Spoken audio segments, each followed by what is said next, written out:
And so we are going to start on the road rash now. So again, I'm going to be taking my Ben Nye Bruise wheel, and I'm going to be taking the lighter red color with just a Q-tip. I'm just going to swirl around in here.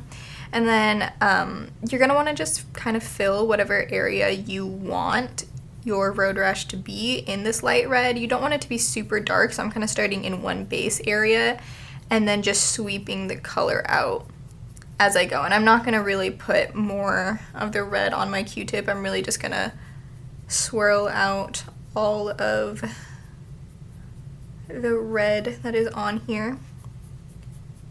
So you want to kind of keep it going in one solid motion, so I'm always going down. So you see how it kind of makes like lines in it? It's kind of staying in it down. All going in like just a direction. Now on the edges I am going to circle out in kind of like I'm going to circle out in a circular motion just on the edges like this, just so they fluff out and blend so that they're not so harsh.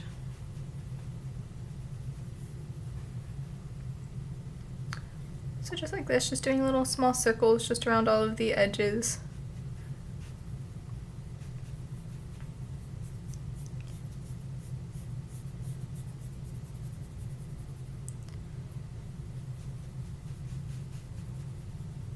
Just like that. Now I'm going to put a little bit more on my Q-tip just because I want this area to be a little bit bigger. But if I wanted to say the size, this is the coloration you kind of want. So like where the center is a little bit darker but your edges start to fade out lighter as they go. And so I'm going to drag it a little bit closer this way. So I'm going to keep the super dark reds staying towards the center. And then just start dragging down. And they don't have to be any certain uniform shape. It's kind of whatever you feel works. So they can be like super big areas that are really interesting, like shapes and stuff. So I'm gonna do like more of like a ball over here. More of like a rounded area right there versus other areas.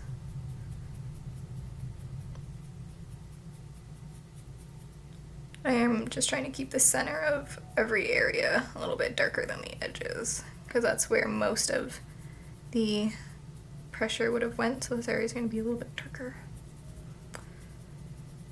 And then I'm going to take the clean side of this Q-tip, since this side already has so much red on it, and just do the circular motion kind of on the edges, just so everything fluffs out.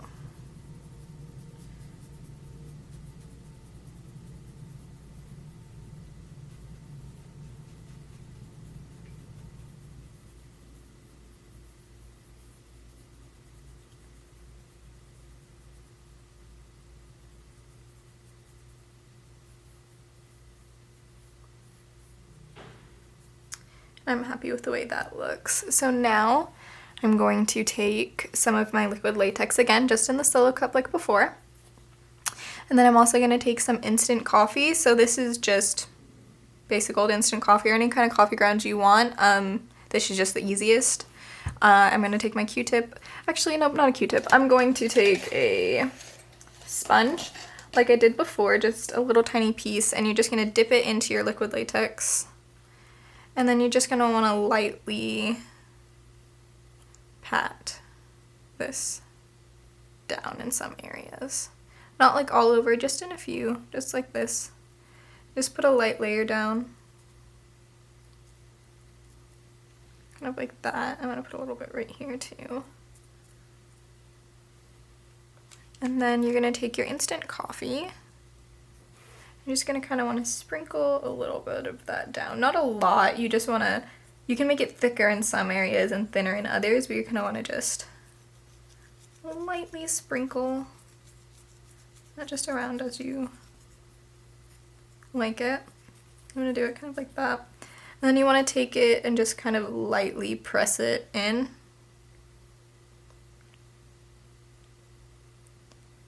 Like so. I want a little bit more over here. You can just keep going back and forth with the latex and the coffee for as long as you want and for as much as you want. So kind of just like that. And then really just pushing it in just so that it sticks. And so this, all the latex that you see should go clear. Unlike the scab, this area will just go completely clear. So that's how you know this area will be dry. So just keep going and lightly pressing in.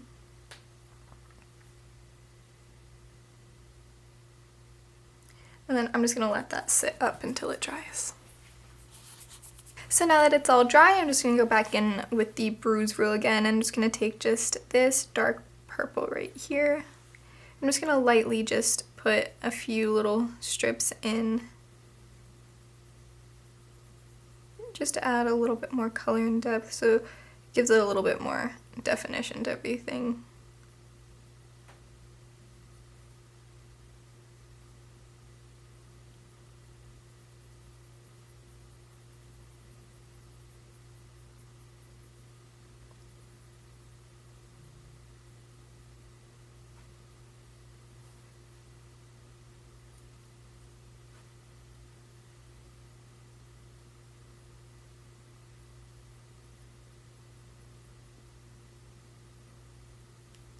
Just like that. And then we are going to take our blood again, the back of the spoolie, and just very lightly kind of like scrape some across. You don't want to put a lot. Just really lightly kind of flick your hand like so. Put some up here too.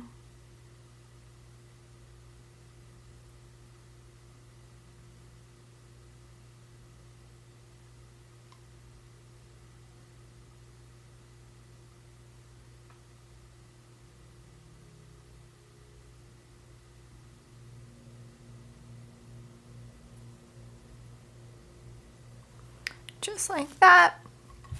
And then again, I'm going to take some of the hair gel and paint very lightly and just... I'm going to put this on a little bit thicker than I did on the scabs because this is supposed to kind of look like skin. So I'm going to put this in a little bit more of a goopy fashion on here. It's a lot more clumpy so you can really tell what it is. I'm going to use Q-tip for that just so I can get a nice little glob. I'm gonna layer some of that lightly over some of like the bloody areas.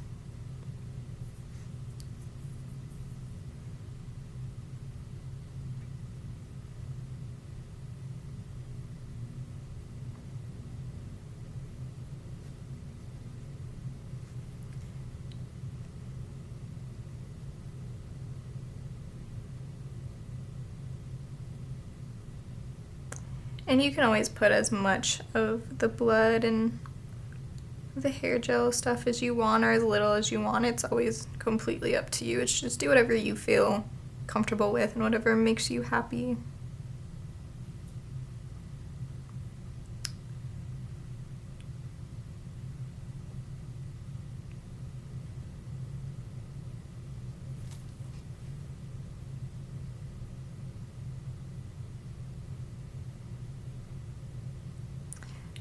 I'm gonna call that done. So again, thank you guys for watching, and I hope you all have a really lovely Halloween.